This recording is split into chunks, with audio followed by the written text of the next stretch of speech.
مفتی طارق مسعود کے بیانات کے لیے مفتی صاحب کے آفیشیل چینل مفتی طارق مسعود سپیچز کو سبسکرائب کریں۔ تو اللہ نے بتایا، مسلمانوں کو تسلی دی کہ آج ان کو مذاق اڑانے دو، جب ان کی موت کا وقت ہوگا نا تو ان کی حالت کیا ہوتی ہے جو خدا کا نافرمان اور خدا کا باغی ہے۔ تو اللہ نے فرمایا حتیٰ یہاں تک کہ مطلب یہ کہ یہ سیٹ اپ اسی طرح چلتا رہے گا، یہ کافر لوگ اسی طرح مذاق اڑاتے رہیں گے اور اسلام کو فالو نہیں کریں گے، لیکن ہوتا کیا ہے حتیٰ یہاں تک کہ اذا جاء احدہم الموت، جب ان میں سے کسی ایک کے پاس موت آتی ہے۔ اذا کے بعد جب ماضی آئے نا تو یہ فیوچر ہی کے معنی میں ہوتا ہے کہ یعنی اس کا مطلب ہوتا ہے جب ایسا ہو۔ تو اذا جاء احدہم الموت، جب ان میں سے کسی ایک کے پاس موت آتی ہے، قالا، تو یہ کافر کیا کہتا ہے، رب ارجعون، اے میرے رب مجھے واپس لوٹا دے۔ دیکھیں موت کی ایک کنڈیشن ایسی ہوتی ہے جس میں مرنے والا پورے طور پر اس دنیا کی طرف متوجہ ہوتا ہے، لیکن ایک کنڈیشن ایسی ہوتی ہے جس میں وہ دنیا اور آخرت کے بیچ میں ہوتا ہے، برزخ اور اس دنیا کے بیچ میں۔ اس کی مثال ایسے ہے جیسے ہم جب سوتے ہیں تو ہماری تین حالتیں ہوتی ہیں۔ ایک، ہم جب سونے کے لیے لیٹے ہوتے ہیں، ہمیں پتہ ہوتا ہے تھوڑی دیر میں ہم سو جائیں گے، لیکن مکمل دماغ بیدار ہوتا ہے اور اسی دنیا سے ہمارا کنیکشن ہوتا ہے۔ ایک کنڈیشن وہ ہوتی ہے ہم گہری نیند میں چلے جاتے ہیں، اس وقت ہمارا اس دنیا سے کنیکشن بالکل ختم ہو جاتا ہے، خواب کی چیزیں ہم دیکھ رہے ہوتے ہیں۔ لیکن ایک بین النوم والیقظہ، بیچ کی حالت ہوتی ہے جس میں انسان آدھا جاگ رہا ہوتا ہے اور آدھا سو رہا ہوتا ہے، وہ تھوڑا تھوڑا اس دنیا کو بھی دیکھ رہا ہوتا ہے، تھوڑا تھوڑا خواب کی دنیا میں بھی ہوتا ہے۔ تو خوب سمجھ لیں، قرآن و سنت سے یہ بات ثابت ہے کہ جب کوئی شخص مر رہا ہوتا ہے نا تو اس کی بھی یہی تین کنڈیشنیں ہوتی ہیں۔ تو ایک بیچ کی کنڈیشن ایسی ہوتی ہے جس میں وہ برزخ کی چیزیں دیکھنا شروع کر دیتا ہے، لیکن دنیا میں بھی اس کو تھوڑا سا اس کا کنیکشن ہوتا ہے۔ تو جب وہ مرنے لگا ہوتا ہے، بالکل اس کی روح نکل رہی ہوتی ہے، تو اس کو پھر آخرت کی ہولناکیاں، فرشتے اور وہ تمام وعدے جو اللہ نے کیے وہ نظر آنا شروع ہو جاتے ہیں۔ یہ وہ وقت ہے جس کے بارے میں قرآن میں اور احادیث میں آتا ہے کہ اس وقت توبہ قبول نہیں ہوتی، اس سے پہلے توبہ قبول ہو جاتی ہے۔ یہ وہ وقت ہے جب توبہ قبول نہیں ہوتی، اور اللہ نے یہ اپنے اوپر لکھ دیا ہے کہ اس وقت کافر کا ایمان مقبول نہیں ہوگا اور گناہگار کی توبہ مقبول نہیں ہوگی۔ تو یہ وہ کنڈیشن ہے جس کو قرآن بیان کر رہا ہے، حتیٰ اذا جاء احدہم الموت، اللہ فرماتے ہیں یہاں تک کہ ان میں جب کسی کے پاس موت آتی ہے اور وہ برزخ کی چیزیں دیکھنا شروع کر دیتا ہے، اس کو یقین آ جاتا ہے کہ وہ فرشتے آ رہے ہیں میری روح کو قبض کرنے کے لیے اور عذاب کے فرشتے آ رہے ہیں، تو کیا کہتا ہے، رب ارجعون، اے میرے رب تو مجھے واپس لوٹا دے، لعلی، شاید کہ میں، شاید سے مراد ہے یعنی یقیناً۔ یہ ہم جب کسی سے کہہ رہے ہوتے ہیں نا، کوئی وعدہ کر رہے ہوتے ہیں، تو بعض دفعہ یقینی چیز کو بھی شاید سے تعبیر کیا جاتا ہے، تاکہ میں اعمل صالحا، میں نیک عمل کروں، فیما ترکت، اس زندگی میں جو چھوڑ کر آیا ہوں۔ اے اللہ تو مجھے ایک مہلت دے دے، میں اب دوبارہ نیک زندگی گزاروں گا۔ کلا، ہرگز ایسا نہیں ہوگا، یعنی اللہ تعالیٰ کیا فرماتے ہیں، ہرگز ایسا نہیں ہو سکتا، اب تجھے دوبارہ زندگی نہیں مل سکتی۔ انہا کلمتن، یہ ایک کلمہ ہے، ہوا قائلہا، جس کا یہ کافر کہنے والا ہے۔ کیا مطلب؟ اصل میں اللہ اس کو کمپیئر کر رہے ہیں توبہ سے۔ آپ جتنے بھی بڑے گناہگار ہو، آپ نے ساری زندگی کفر میں گزاری، جب تک موت نہیں آئی ہے، آپ اگر اللہ سے یہ کہہ دیں کہ اللہ تو مجھے مہلت دے دے، میرے سارے گناہوں کو معاف کر دے، تاکہ اب تک جو میری زندگی گزری ہے نا میں اس کی اصلاح کر لوں اور میں دوبارہ وہ برائی نہ کروں، تو آپ موت سے پہلے جب یہ جملہ کہتے ہیں نا، اللہ کی نظر میں اس جملے کی بڑی ویلیو ہے۔ قرآن و سنت سے پتہ چلتا ہے بہت ویٹ ہے اس جملے کا، تو اللہ کی نظر میں اس جملے کا بہت وزن ہے۔ حدیث میں آتا ہے نا، اللہ تعالیٰ فرماتے ہیں یا عبادی لو بلغت ذنوبک عنان السماء ثم استغفرونی، یا عبادی لو بلغت ذنوبکم عنان السماء ثم استغفرونی لغفرت لکم ولا ابالی، اے میرے بندو اگر تمہارے گناہ زمین اور آسمان کا خلا پور کر لے اور پھر تم مجھ سے توبہ کرو، میں معاف کر دوں گا اور میں کسی کی پرواہ نہیں کروں گا۔ نبی صلی اللہ علیہ وسلم نے فرمایا 2 قطرے جہنم کی آگ کو بجھا دیتے ہیں، ایک شہید کا قطرہ زمین پہ، خون کا قطرہ زمین پہ گرنے سے پہلے، اور ایک گنہگار کی توبہ سے، گنہگار جو ہے جو توبہ کر رہا ہو اس کی آنکھوں سے نکلا ہوا قطرہ، اللہ کے خوف سے آنکھوں سے نکلا ہوا قطرہ۔ تو ایک توبہ کا جو لفظ ہے نا، جو آپ زبان سے نکالتے ہیں کہ اللہ جو کچھ ہو چکا معاف کر دے، آئندہ نہیں کروں گا، یہ اتنا وزنی جملہ ہے اللہ کی نظر میں کہ یہ آپ کے ساری زندگی کے گناہوں کی دیواروں کو ڈھا دیتا ہے یہ. تو اللہ اس توبہ والے جملے سے کمپیئر کر رہے ہیں اس کافر کی توبہ یا اس گناہگار کی توبہ جو موت کے وقت ہوگی. اس میں اللہ فرماتے ہیں کلا، اب اس جملے کی کوئی ویلیو نہیں ہے. انہا کلمتن، اس کی بس اتنی ویلیو ہے کہ یہ ایک کلمہ ہے، ایک جملہ ہے، ایک سینٹنس ہے. کلمہ سے مراد جو اصطلاح میں جس کو کلمہ کہتے ہیں وہ نہیں، عربی کی گرامر کی اصطلاح میں تو کلمہ ورڈ کو کہتے ہیں. یہاں کلمہ سے مراد کلام. یہ محض ایک کلام ہے، ایک سینٹنس ہے. ہوا قائلھا، جو اس کافر کی زبان سے نکلا ہے. اس سے زیادہ میری نظر میں اس کی کوئی ویلیو نہیں ہے.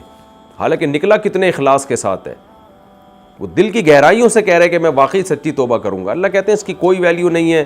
وَمِن وَرَائِهِمْ بَرْزَخٌ، اور اب اس کے بعد ایک پردہ ہے. یعنی اللہ نے اس حیات کو جو موت اور آخرت کی زندگی کے بیچ والی حیات کو پردے سے تعبیر کیا، کیونکہ یہ ایسا پردہ ہے جس میں نہ آپ ادھر جا سکتے ہیں نہ آپ آخرت کی زندگی کی طرف جا سکتے ہیں، یعنی ریورس نہیں ہے. اس لیے اس کو پردے سے تعبیر کیا کہ اب اس میں واپس نہیں لوٹ سکتے. آپ آڑ کھڑی کر دی ہم نے موت اور اس دنیاوی زندگی کے درمیان. دیکھیں یہاں برزخ، ایک تو برزخ زندگی ہے نا جس کو اصطلاح میں قبر کی زندگی کو برزخ کہا جاتا ہے. یہاں برزخ سے مراد ہے آڑ، یعنی ایک ایسی آڑ ہے کہ جو ہم نے آخرت کی زندگی اور اس دنیا کی زندگی کے درمیان قائم کر دی ہے. وَمِن وَرَائِهِمْ، اور ان کے درمیان ایک برزخ ہے یعنی آڑ ہے. اِلَىٰ يَوْمِ يُبْعَثُونَ، اس دن تک جس دن یہ لوگ اٹھائے جائیں گے. یعنی اب اس کو زندگی اسی دن میں ملے گی. اس سے پہلے اب تجھے میں دوبارہ یہ زندگی نہیں دے سکتا جو میں نے تجھے دنیا میں دی ہوئی ہے. اب تو لوٹ کر نہیں آ سکتا. فَإِذَا نُفِخَ فِي الصُّورِ، ایک تسلی ہوتی ہے کہ شاید بھائی دوبارہ اللہ نے کہہ دیا کہ تجھے زندگی ملے گی تو ہو سکتا ہے اس زندگی میں اس کو دوبارہ مہلت دے دی جائے. تو اللہ کہتے ہیں نہیں، اب جو برزخ جب ختم ہوگی، برزخ کی حیات، اور اس کے بعد جو اس کو زندگی ملے گی تو اس میں کیا حال ہوگا. فَإِذَا نُفِخَ فِي الصُّورِ، پس جب سور میں پھونکا جائے گا، فَلَا أَنْسَابَ بَيْنَهُمْ، کوئی آپس میں نسب نہیں ہوگا. یعنی ایسا نسب جو ایک دوسرے کے کام آ سکے، کیونکہ وہ نسب جو کام ہی نہ آ سکے اس کا ہونا نہ ہونا برابر ہے. وَلَا يَتَسَاءَلُونَ، اور نہ یہ لوگ ایک دوسرے سے سوال کریں گے. کوئی ایک دوسرے سے خیریت پوچھنا، کہ مدد کرنا، باب تفاعل ہے نا، تو کوئی ایک دوسرے کے کام بھی نہیں آئے گا. فَمَنْ ثَقُلَتْ مَوَازِينُهُ، پس کامیابی اور ناکامی کا ایک ہی معیار ہوگا. وہ کیا ہے کہ جس کا ترازو بھاری ہو گیا.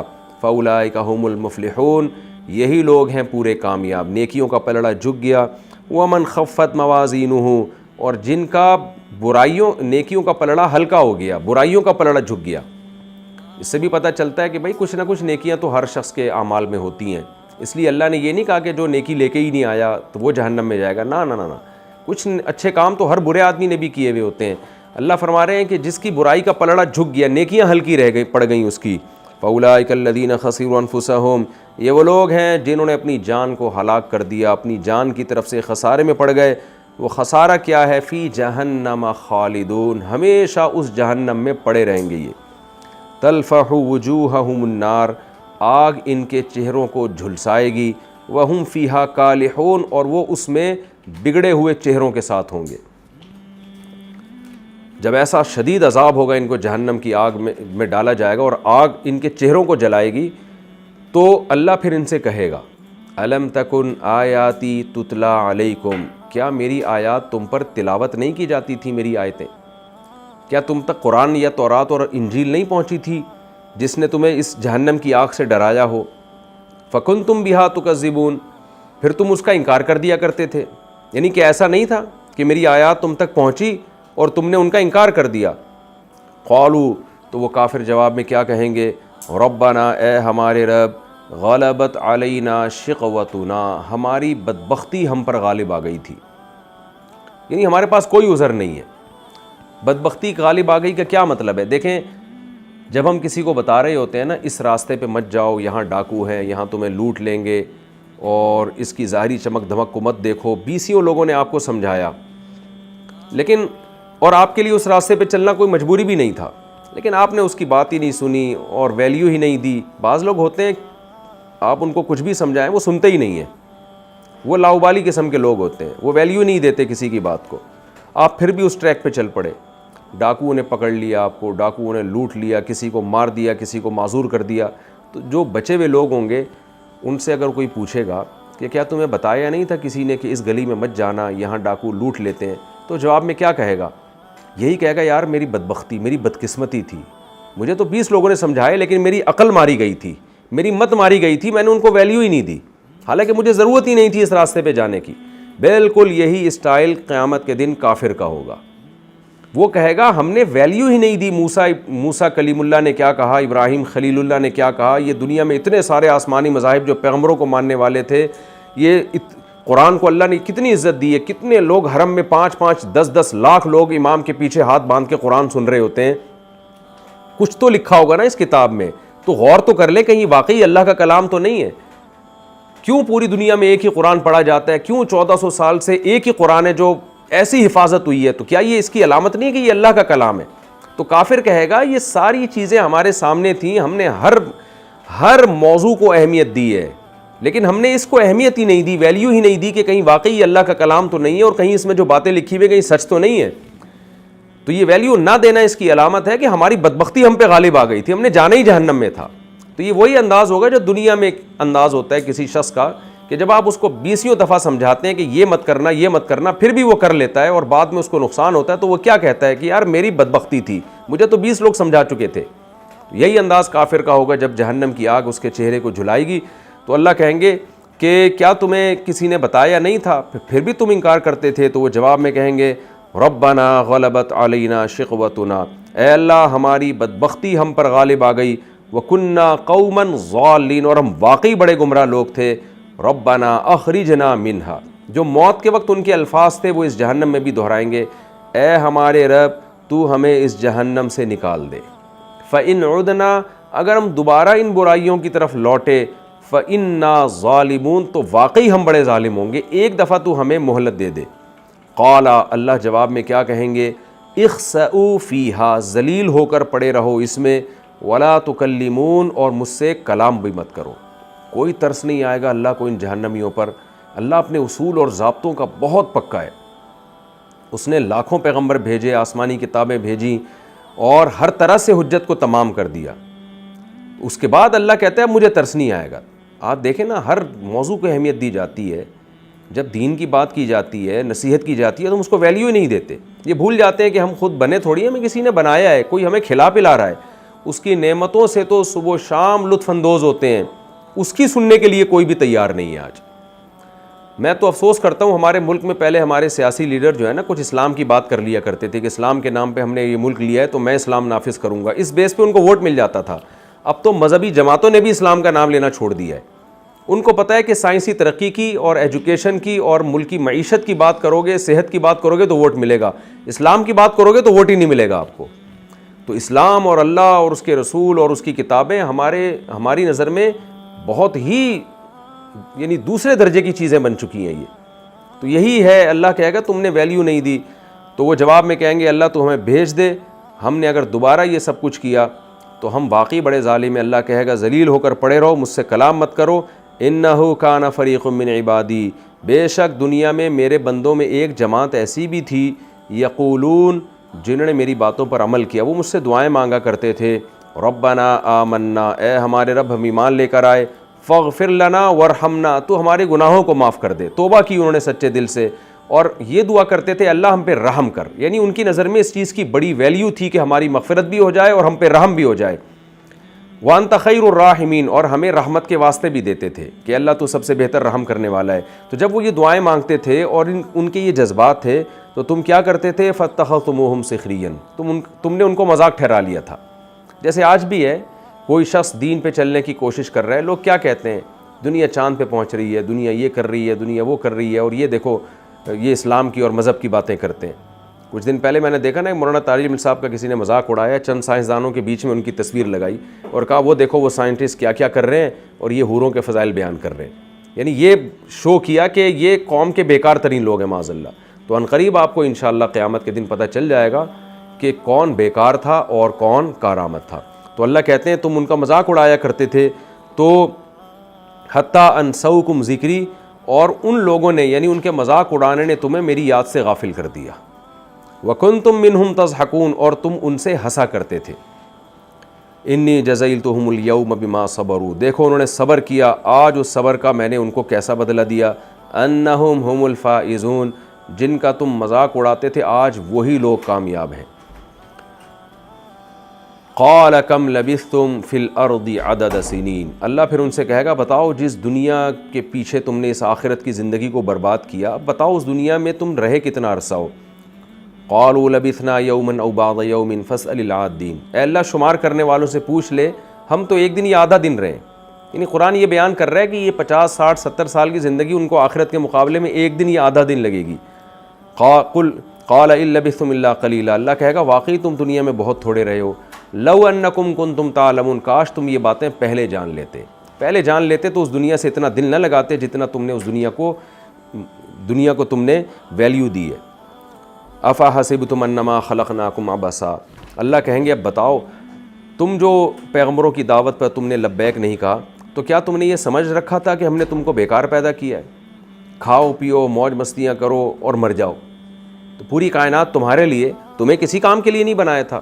یہ ایک ایسا سوال ہے نا، سائنسدانوں سے بھی کیا جا سکتا ہے، کافروں سے بھی کیا جا سکتا ہے، اور ہر طبقے سے اس سوال کا کسی کے پاس جواب نہیں ہے۔ وہ تمام لوگ جو مذہب کو نہیں مانتے، کسی کے پاس جواب نہیں ہے۔ اللہ کہیں گے کیا تم نے یہ گمان کر رکھا تھا ہم نے تم کو بیکار پیدا کیا ہے، بس ویسے ہی کھاؤ پیو مرو اور ختم۔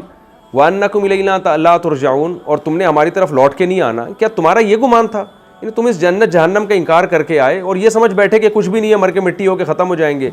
فَتَعَالَ اللَّهُ الْمَلِكُ الْحَقُّ، بس اللہ وہ ذات بلند ہے جو بادشاہ ہے برحق، یعنی وہ اس عیب سے پاک ہے کہ انسان جیسی ذہین مخلوق کو صرف موت دینے کے لیے پیدا کر دے، وہ ایویں ہی پیدا کر دے پوری کائنات اور اس کے پیچھے کوئی مقصد ہی نہ ہو۔ اللہ نے تو بتا دیا مقصد ہے آزمائش، تو کافر کہتا ہے نہیں ہم آزمائش کے لیے پیدا نہیں ہوئے، تو پھر کس کام کے لیے پیدا ہوئے؟ تو ایک ہی جواب رہتا ہے کھانے پینے اور موج مستیوں کے لیے۔ تو اللہ کہتے ہیں اللہ اس عیب سے پاک ہے، لا الہ الا ہو، وہ برحق خدا ہے اور وہی ہے۔